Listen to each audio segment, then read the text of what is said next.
устата. Думите са ми като огнех, хвъргачка за твоята дънна платка. Дон Кихот е до фламинго, щом изпадна във фаза. Римите ме оставят трупове по цялото протежение на ивицата Газа. Филип Буков, Рик, мутрата Мария Бакалова в Мурсия. Времето живо предава Disney Channel. След като е хвърлил 7 рамени по-отделно Алфи, Патриша Арам.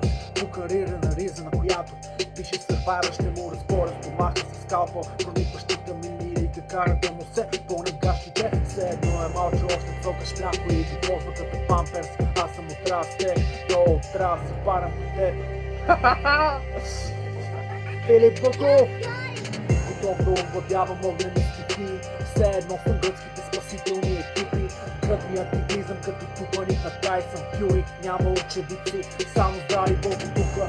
Това е богохулство, да противоречиш на най-големия пик. След теб пич номер 2. Да си толкова досаден е изкуство. Заради и другото изкуство, което ме прави досаден по две. Просто в каменелов пред мен, свършики пътеката за бягство. От тук нататък получаваш каквото заслужаваш. Не храни майко, по-живо с Мона Лиза или за Бонет. Че те правим с арбалет и амулет. Мезонет напълно неуместен, защото вече нямаш пулс. Живителният ти капацитет е точно 0%.